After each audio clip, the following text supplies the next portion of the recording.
Olá pessoal, muito obrigado mais uma vez por estar participando do nosso programa Cachola Legal.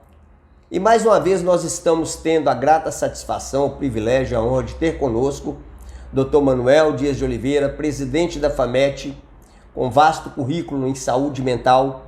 E nós vamos deixá-lo fazer a apresentação do trabalho dele da mesma forma da FAMET. Logo em seguida a gente volta com o tema. Agradeço a você, professor Almeida, por essa oportunidade, mais uma vez estar aqui. Bom dia, pessoal. Eu sou Manuel Dias de Oliveira, sou formado pela Christopher American University, em Miami, Estados Unidos, em Medicina de Saúde Mental. Na mesma universidade também fiz pós-doutorado em Filosofia. Eu tenho doutorado em Medicina de Saúde Mental, no nível de PhD, é o PhD americano, e tenho pós-doutorado também a nível de PhD em Filosofia. Sou jornalista por formação e é com muita humildade que eu estou aqui para falar-lhes deste tema que é de suma importância para a sociedade atual. Muito obrigado, Almeida. É com você. Muito obrigado, doutor. Nosso tema de hoje é feminicídio versus misoginia versus misandria. Misógino vem da palavra composta do grego misó ou misel, que é o ódio, e giné é a mulher, inclusive até a palavra ginecologista, ela vem do grego por causa da giné. Um dos preconceitos mais antigos da humanidade é o preconceito contra a mulher. Nos últimos 30 anos, o Brasil contabilizou 107 mil feminicídios.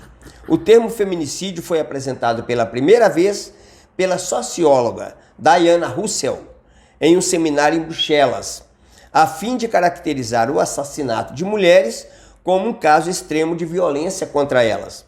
O Brasil é a quinta nação com maior número de assassinatos de mulheres do mundo, segundo os dados da Organização Mundial da Saúde.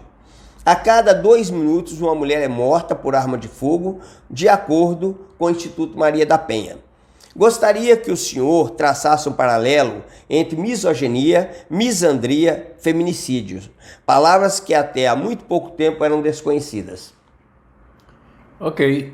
Misoginia é o ódio e a raiva, ódio e raiva do homem pela mulher.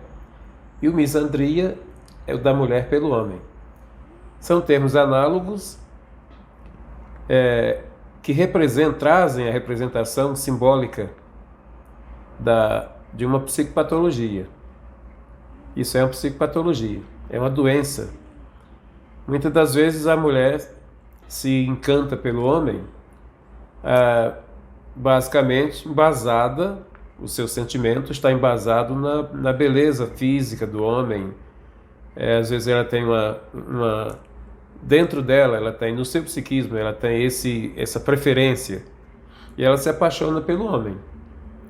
A mesma coisa acontece com o homem, pelos mesmos propósitos, com os mesmos sentimentos, o homem se apaixona pela mulher e aí começa um relacionamento e esse relacionamento é embasado num sentimento da paixão. Paixão, a palavra paixão vem do termo pathos, vem do vocábulo pathos, em grego, que significa doença. Então, paixão não é um sentimento de amor. Existe uma diferença muito grande entre o sentimento de amor e o sentimento de paixão. Paixão, também desse termo pathos, vem patologia. Então, patologia, doença, paixão. Constitui o mesmo bojo. Sim. Né? E aí a pessoa se envolve com o outro por paixão, pensando que é amor, porque os sentimentos são muito parecidos. Acontece que no meio do caminho, no meio dessa caminhada conjugal ou relacional, as pessoas, geralmente o homem começa a impor a sua vontade, começa a ver a mulher como objeto de sua posse. E aí isso aí já é a manifestação da paixão. A pessoa tem a noção do outro como se fosse um objeto de sua posse. Ela vê o outro como objeto da sua posse. Aí por isso que vem aquela disposição, aquela predisposição de não querer ver o outro, ver a mulher, por exemplo, na companhia de outro homem. Ainda que no ambiente de trabalho, no ambiente profissional, aí vem o ciúme, isso desperta o ciúme. Exatamente por causa desse sentimento de paixão. Não se trata de um envolvimento relacional embasado num sentimento autêntico de amor, mas um sentimento de paixão. Ou seja, o amor, o sentimento de amor não leva ao desejo de eliminar o outro, mas de preservar o outro. Já o sentimento de paixão, quando surge ciúme, surge esse sentimento de posse, quer dizer, o outro é apenas visto como um objeto que pode ser eliminado, como qualquer outro objeto, pode ser dispensado, pode ser descartado como qualquer outro objeto. Aí então, quando começa a perpassar no psiquismo do indivíduo esse tipo de sentimento, esse tipo de pensar, o outro já está eliminado. No seu psiquismo, ele já está vendo o sangue do outro, é como se ele já estivesse o sangue do outro, porque é um propósito, já na sua mente, seu psiquismo, de chegar a consumação desse ato, que é o assassinato, é a morte. A paixão mata, a discriminação mata, o ódio mata, a ira mata, e essas coisas não são derivadas do amor, são derivadas da paixão. Esse tipo de sentimento, ira, raiva, ódio, são derivados da paixão, não do amor. O amor é um sentimento completamente isolado com relação a essas derivações, raiva, ódio, né? e ira. Isso tem a ver com paixão, com sentimento de paixão. Porque eles são igualmente patológicos, tanto quanto a paixão é patológica. Aí o indivíduo chega a um ponto máximo em que ele não quer ver mais, ele entra, porque ele vê o outro como sentimento, como objeto, ele tem um sentimento de posse.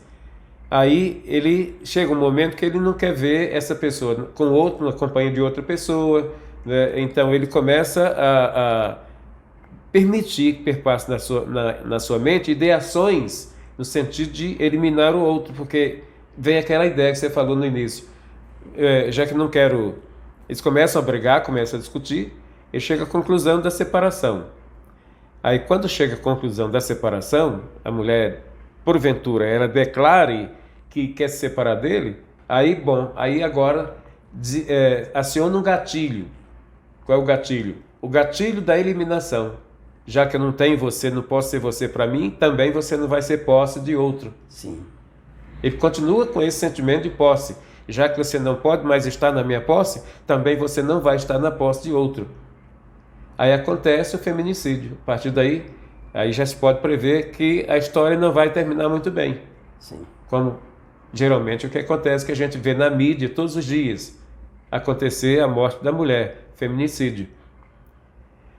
Por trás disso, por trás dessa patologia, esse sentimento de posse é como se o sujeito tivesse poder sobre o outro. Poder, o homem, poder sobre a mulher. Ou a mulher ter poder sobre o homem. Mas de onde vem esse poder? O que significa esse poder? Esse poder, vocês sabem que a mulher tem a neurose de histeria. Não é toda mulher. A mulher, quando tem a neurose de histeria, vem dizendo, e o homem, quando tem essa mesma neurose, que no homem se chama neurose de histrionismo, é a mesma coisa que histeria. Então, da histeria ou do histrionismo vem esse sentimento de poder e, consequentemente, de posse. Então, o feminicídio é uma consequência natural desse sentimento de poder que o homem tem sobre a mulher ou a mulher tem sobre o homem. Então, o poder vem daí, o poder vem da histeria. É a primeira coisa que eu quero avaliar aqui, a histeria. E a histeria, por que da histeria? Porque a histeria, no auge do sintoma, a pessoa perde acontece um processo que se chama no psiquismo acontece um processo que se chama processo de rebaixamento de consciência. Então, quando o indivíduo entra nesse processo de rebaixamento de consciência cognitiva, ele perde a noção do legal, ele perde a noção do moral, ele perde a noção do ético, ele perde a noção de tudo que é bom, e então as ideações são todas tendenciosas para o mal, para praticar o mal. Aí é que entra aquela ideia, já que você não vai poder ser mais da minha posse, então também você não vai ser da posse de ninguém. Entendi. Aí o indivíduo, aí a partir daí você já percebe que a história vai ser ruim, como temos visto todos os dias na mídia, o que resulta no feminicídio. Tem resultado no feminicídio. Outra coisa que eu vejo nessa história de feminicídio é da parte do homem, matar a mulher, tem a ver com psicopatia. Existem 7 tipos de psicopatia. Tem o psicopata que você não tem assim a menor noção que o sujeito é psicopata. Está lidando com você, está rindo, está brincando e tal, mas se trata de um psicopata. No momento que ele entrar numa situação de confronto, que nenhum dos tipos aceita o confronto. Então, quando o indivíduo se vê confrontado, aí ele não aceita isso, ele não admite isso, porque ele não pode ser confrontado, ele não pode ser inferiorizado, ele tem que sempre estar por cima da história.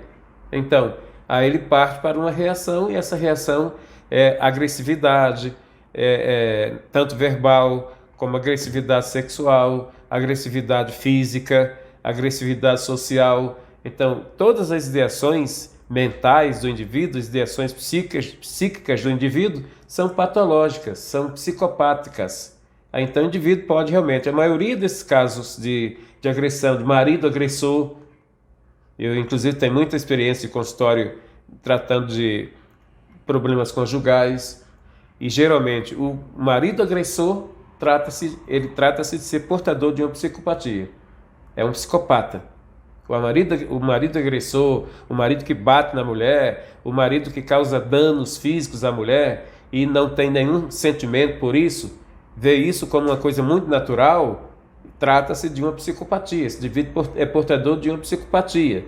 Então, aí tenho observado no decorrer da história que a grande maioria, o grande índice de feminicídio deve-se ao fato de maridos portadores de psicopatias. Então, o feminicídio, eu tenho como certo, como eu tenho convicção disso, dado pesquisas, investigações, que o feminicídio, a mulher que é vítima de feminicídio, é vítima da psicopatia desse marido agressor. No livro Feminicídio e Psicanálise, do escritor Marcel Felipe Alves dos Santos, que também é um psicanalista, tem a sinopse lá de Carla Bicalho Silveira, que explica esse tipo de situação que o senhor está colocando, porque a mulher se sente completamente acuada, ela imagina que não tem saída, mas tem saída, ela tem que procurar os direitos dela. E nesta sinopse, a doutora Carla Bicalho Silveira, ela diz o seguinte, abre aspas, da mulher aniquilada simbolicamente e que desaparece antes mesmo da eliminação do seu corpo, fecha aspas. Ou seja, ela já está morta antes de ser morta fisicamente. Ou seja, o misógino, o marido perverso, ele aos poucos vai tirando a vida daquela mulher e a vida dela passa a não ter mais sentido. Por isso que existem às vezes muitos suicídios, porque a mulher pensa que não tem uma saída, mas hoje, principalmente hoje, está muito mais fácil ela procurar os direitos dela e tem uma saída, lógico, né? Porque os maridos, eles espancam, estrangulam, dão machadadas, pedrada, paulada, martelada, marretada, facão, ferro, arma de fogo, faca, tudo. As mulheres apanham ou morrem sem distinção de classe social. Não tem essa coisa de classe social para a gente falar de agressão contra a mulher. Então, dentro da questão da psicanálise, da mente perversa, né, do misógino, o senhor poderia nos informar, dentro do seu conhecimento, o que leva este homem a matar a sua parceira, independente até dessa sensação de posse. Nós estamos falando aqui do histórico desse homem. Uhum. Então eu começo a falar sobre o problema, a questão do desejo. Desejo. Sempre que você deseja, sempre que nós desejamos alguma coisa, e aí fixamos o nosso pensamento naquilo que é objeto do nosso desejo, isso Daí surge o simbólico representativo, o elemento simbólico representativo. Por exemplo, se eu vejo um carro muito bonito, digamos que eu chego na porta do meu consultório e tem lá um Camaro vermelho ou um Camaro amarelo. Quer dizer, a imagem ocular foi fixada no meu sistema mnêmico e aí gravou uma memória.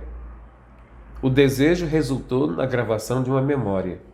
Essa memória resulta num objeto representativo, simbólico representativo. Se eu penso em matar alguém, que é o caso do feminicídio, o marido que pensa em matar a mulher, ele fixa o seu pensamento ideativo nesse ato, então a partir daí é gravada uma imagem do corpo ensanguentado estendido ao chão. Essa imagem é o elemento simbólico representativo do desejo de matar. E o indivíduo vai conviver seu dia a dia dali para frente embasado na motivação desse corpo ensanguentado estendido ao chão. É o elemento simbólico representativo que vai dar as ordens de comando ao seu psiquismo dali para frente, que vai, inclusive, determinar, instalar algo que se chama determinismo psíquico. O dia a dia desse indivíduo vai ser motivado por esse determinismo psíquico consequente desse registro que está no seu psiquismo, registro do desejo de matar. Então, embasado nessa imagem do corpo estendido ao chão, que é o simbólico representativo que está no seu psiquismo, ele acaba consumando, levando à consumação do fato. Aí funcionou o desejo. Da mesma forma como os nossos desejos, quando você fixa a ideia, Freud inclusive teorizou sobre isso, sobre a fixação do pensamento. É a mesma coisa que eu fixar o pensamento e adquirir aquele Camaro. Eu vou andar, vou viajar, vou fazer, vou acontecer, mas eu vou estar com a imagem do Camaro gravada na minha mente. É o simbólico representativo do Camaro que está na minha mente. Ou seja, a partir da imagem simbólica representativa, vem o determinismo da aquisição do Camaro amarelo ou do Camaro vermelho. É a mesma coisa que acontece. Pode-se atribuir essa fixação do pensamento, essa imagem do simbólico representativo, exatamente quando o indivíduo deseja matar a mulher. Ele se predispõe a matar a mulher. Aí, então, a partir da predisposição de matar, embasado nessa fixação, então surge o determinismo psíquico da consumação do fato. É nisso que está o poder que o indivíduo acha que tem de eliminar o outro. Nós, no nosso set analítico, quando o indivíduo chega, principalmente com alguma história dentro do nosso tema de hoje, principalmente, nós já sabemos que nós temos que fazer uma investigação, porque é para isso que existe a psicanálise, desde às vezes antes até do útero, quando o pai e a mãe estão namorando. E essa caminhada toda do ser que começa a surgir ali até o momento atual. E o senhor, pelo seu conhecimento, pelos seus estudos, pode ter a ver com maltratos da infância, abandono, abusos praticados pelos parentes próximos, como pai, mãe, tios e outros. Ele pode ter essa herança comportamental pelos abusos ou pelo que ele sofreu na infância, e ele trazer essa carga hoje com ele, com essa herança que ele teve comportamental, e descarregar isto no seu cônjuge ou na sua cônjuge? Todo mundo que passou por maus tratos, agressões, reprimidos, isso está registrado no inconsciente. Sim. Isso são dados, nós temos um banco de dados. Todo ser humano tem um banco de dados que é o sistema mnêmico. Uhum. Esse banco de dados funciona como o HD do computador.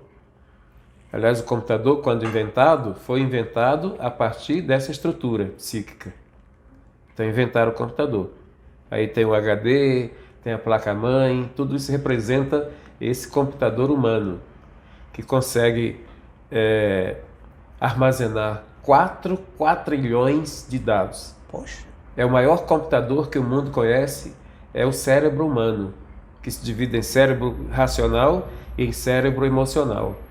Então, todos os dias nós estamos armazenando dados no sistema racional e no emocional. E na infância, é muito comum, na adolescência, na infância, na adolescência, quando esse adolescente, ou essa adolescente, ou esse infante, ou essa infante, passou por vivências muito drásticas, muito traumáticas. Isso são dados que estão no seu psiquismo, no seu banco de dados. A qualquer momento, o indivíduo pode trazer à tona do consciente aquilo que está no seu inconsciente, quando inclusive está passando por um momento de emoção, análogo àquela emoção que gerou o registro. Aí então o indivíduo faz o que se chama de projeção. Entra aí o mecanismo de projeção. Aí pode acontecer de hoje o indivíduo praticar um ato, uma atitude, um comportamento, que é uma projeção de um registro que está no seu inconsciente. Então, se o menino, a menina, na sua infância, na sua adolescência, passou por vivências desse porte, traumáticas, ruins, né, em que há muita coisa reprimida no seu inconsciente, a gente chama também de recalcado no inconsciente, e ele está nesse momento passando por um momento emocional de tensão semelhante ou análogo àquele lá de trás, então aquele registro antecedente é trazido para o presente, é projetado para o presente. E o indivíduo transporta esse registro, projeta esse registro para o comportamento prático. Se ele, por exemplo, eu tive um paciente que era um adolescente de 14 anos de idade, ele era filho de um pai, era filho único de um pai agressor. E ele viveu até ali apanhando por qualquer motivo, ele apanhava do pai. Ele sempre chegava na escola com manchas roxas no corpo, hematomas no corpo, e os outros meninos perguntavam: por que você andou caindo? O teu pai te bateu? Ele já convivia com isso. Aí ele passou a bater nos meninos, batia nos seus amigos, seus amiguinhos. E um dia ele bateu na professora. E aí ele foi expulso da escola. Aliás, foi transferido de escola, foi para outra escola. Lá na outra escola ele continuou com esse mesmo comportamento, com essa mesma conduta. Aí ele foi levado para tratamento com psicóloga, foi levado para tratamento com pediatra, foi levado para tratamento com psiquiatra. E os tratamentos não davam resultados. Até que, enfim, um psiquiatra que me conhece encaminhou esse menino para mim, para eu fazer uma avaliação. Engraçado, ele é psiquiatra, pediu que eu, psicanalista, fizesse uma avaliação para ele. E eu fiz a avaliação. Aí eu descobri na avaliação que o que o menino fazia na escola, batendo seus colegas e batendo naquela professora, era uma projeção de registros da infância. Filho de um pai agressor, e que ele dizia que a mãe concordava também com o pai. Aí, resultado, aí eu perguntei para ele: quando você bate nos meninos, isso representa a sua vontade de bater no seu pai? Ele disse sim, porque cada vez que meu pai me batia, ele me batia de cinto, eu tinha uma vontade enorme de conseguir tomar o cinto da mão dele e dar uma surra nele. E a sua mãe? É porque a minha mãe não contestava meu pai, não reprovava meu pai, ela concordava com meu pai. Então, quando você bateu naquela professora, você diria que você bateu na professora porque você tinha um desejo incontido de bater na sua mãe? Sim. Então, as pessoas fazem projeções. Às vezes aquele marido agressor está fazendo a projeção de um pai agressor. Às vezes aquele filho que é malvado, que é perverso, ele está fazendo uma projeção atual, ele está fazendo a projeção, sua neurose atual, que foi armazenada lá na sua infância, lá atrás. É como se fosse uma herança que o indivíduo carrega mesmo, como você falou. Sim, comportamental. Comportamental. Então você pode perfeitamente, eu posso perfeitamente concluir dizendo que muito do que acontece, não são todos os casos de feminicídio, é claro que tem o feminicídio social, tem o feminicídio estrutural, são vários tipos de feminicídio. Mas o feminicídio, que tem como objetivo essencial eliminar a mulher, eu digo que, já disse que isso é o simbólico representativo de uma neurose psicopatia, mas também pode ser uma neurose, uma transferência, a apresentação, ou seja, a projeção de uma neurose resultante de registros agressivos porque a pessoa era filho de um pai agressivo, ou de uma mãe agressiva, ou de uma família agressiva, e ela traz essa herança de agressividade e a pulsão de morte com a qual nós convivemos todos os dias. Todos nós convivemos com a pulsão de vida e com a pulsão de morte. Quando numa situação de tensão muito alta, de estresse muito avançado e de, inclusive, transtorno de ansiedade, transtorno depressivo, o indivíduo está vivendo as tensões armazenadas desses transtornos, aí então aflora, eclode a pulsão de morte e que leva ao determinismo do ato perverso ou do ato criminoso. Muito bem, doutor. O senhor, inclusive, me fez lembrar da sua live, quando o senhor... As pessoas terão também, que foram gravadas, né? Acesso a essas lives no link da FAMET, que nós estamos colocando aqui.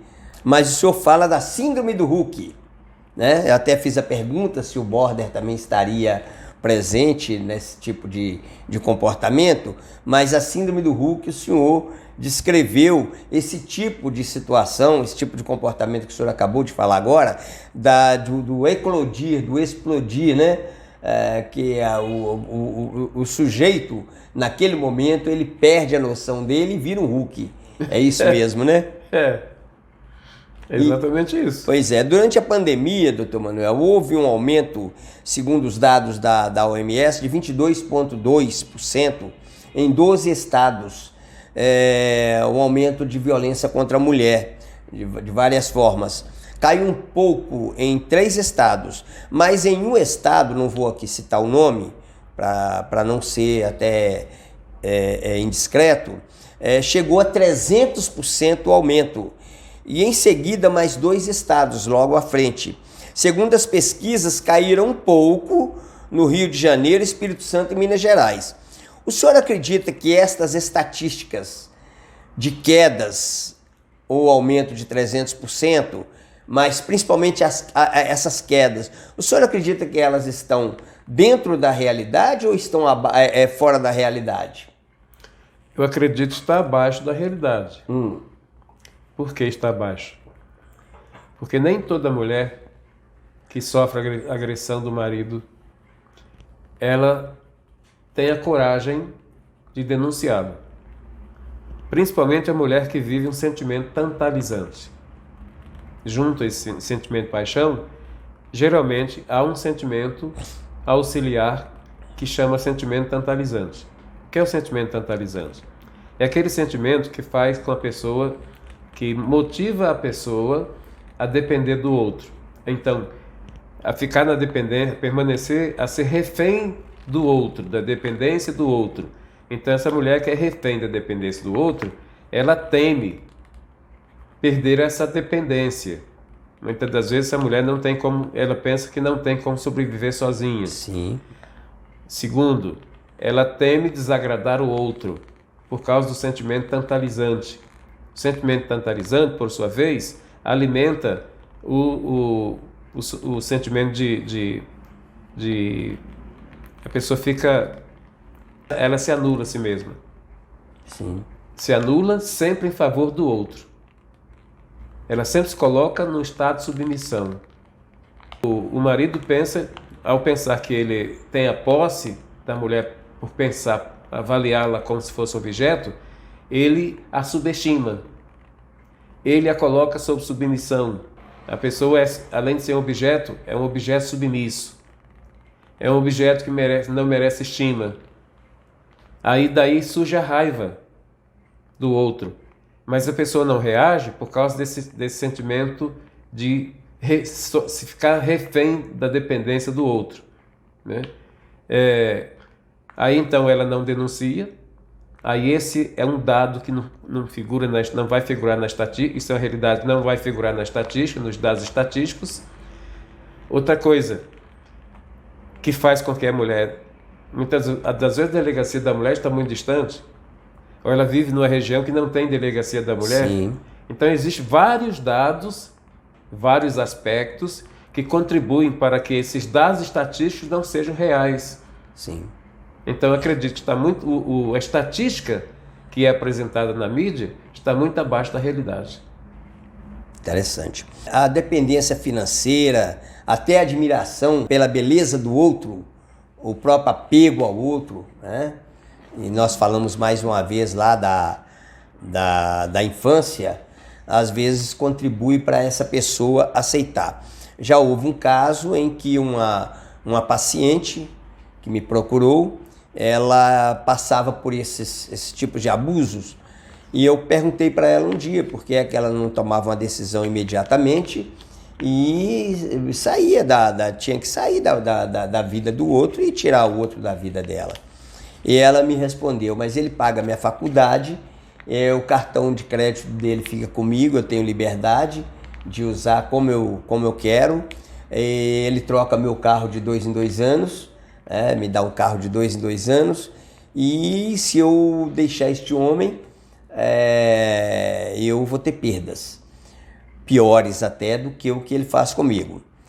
A pergunta que eu faço para o senhor, dentro desta questão da misoginia, até da misandria, a questão do feminicídio, tudo isso, esse combo aí, tem alguma ligação também com o ganho secundário da vítima? Tem sim, principalmente quando essa mulher também é refém da autossabotagem. Uhum.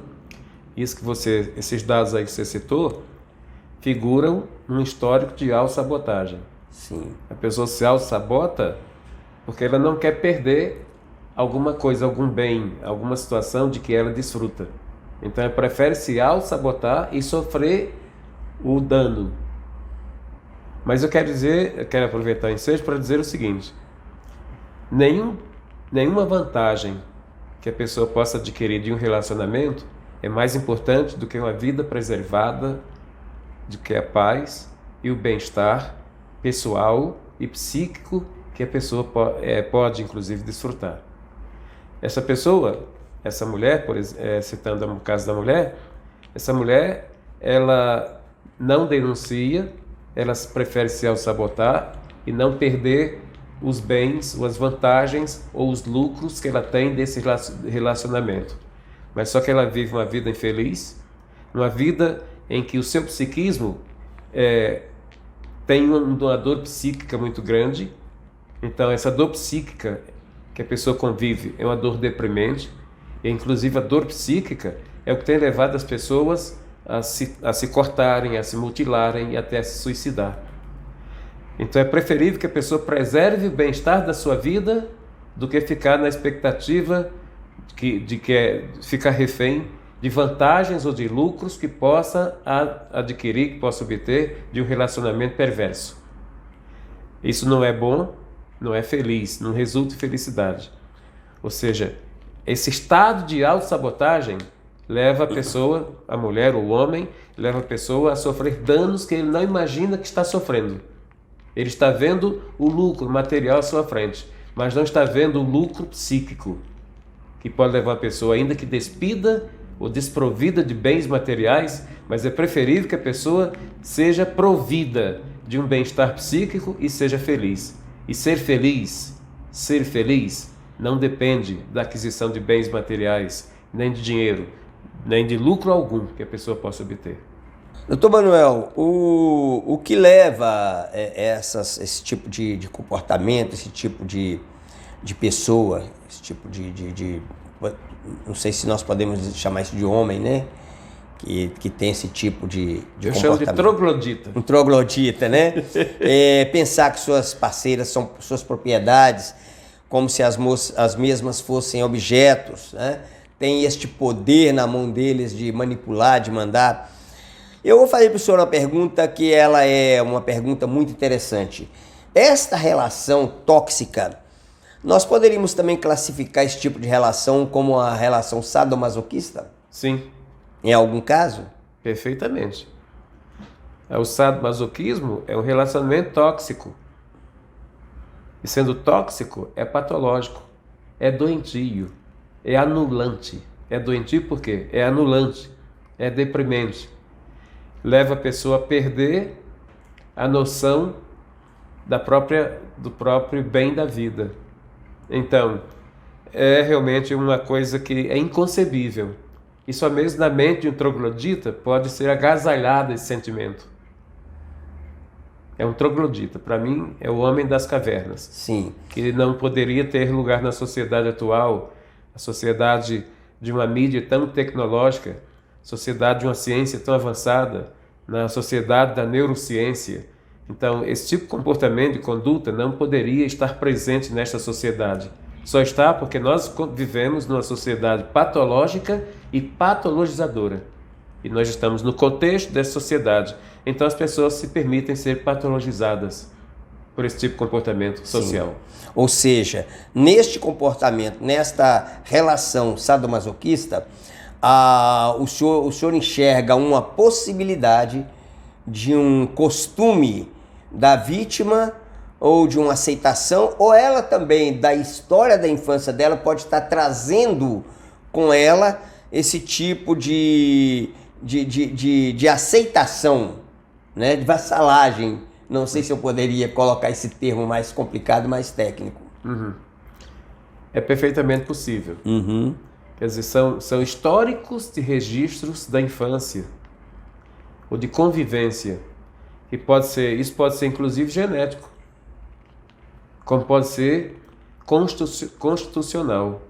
A pessoa que convive com pessoas que têm esse comportamento moral, né? E isso é comum naquele ambiente, naquela sociedade. Então a pessoa acaba se acostumando com isso. E na medida que a pessoa se acostuma com determinados comportamentos, determinadas condutas, determinados vícios, determinados hábitos, isso se constitui na personalidade, no caráter da pessoa. E ela passa a aceitar isso como uma coisa natural. Ela tanto pratica como aceita que outros pratiquem com ela. É lamentável a gente remeter ao passado, inclusive até no mundo da arte, quando a gente... algumas pessoas lembram que tinha uma música que falava: mulher de malandro, rapaz, apanha no dia, no outro quer mais. Para vocês verem que até na poesia, até na arte, a mulher já foi muitas vezes julgada como se fosse alguma coisa que deveria até apanhar e que gosta de apanhar. E na realidade nunca foi dessa forma, não deve ser dessa forma. E as mulheres devem, obviamente, procurar ajuda psicológica, ajuda com a psiquiatria, ajuda com a Lei Maria da Penha, que inclusive nós vamos falar dela, porque não é possível, nenhum ser humano merece esse tipo de tratamento. A Lei Maria da Penha, a Lei 11.340/6, ela classifica os tipos de violência, todos os tipos de violência, como psicológica, moral, sexual. Ela abrange todos os tipos de agressões, desde humilhação até agressões físicas. Não existe um tipo específico, qualquer tipo de violência que a mulher sofra, desde um grito, uma anulação, uma humilhação, mesmo física, ela está protegida para procurar imediatamente ser atendida e respeitada. Qual a mensagem, doutor Manuel, o senhor deixaria ou vai deixar para as mulheres nesse nosso final dessa nossa entrevista? Eu gosto muito de lembrar de um versículo da Bíblia. Sim. Lá de Gênesis, quando Deus decide criar a mulher. Adão estava só no meio dos animais, e ele observava que os animais tinham seus pares, né? Uhum. E Adão estava só. E Adão começou a se questionar: por que estou só? Todos os dias Adão questionava: por que estou só? E no questionamento de Adão surgiu a neurose de solidão, né? E Deus percebeu que a coisa para Adão não estava muito boa, porque ele estava só, estava vivendo a crise da solidão. Então eu posso dizer que Adão a crise de existencialidade começou ali.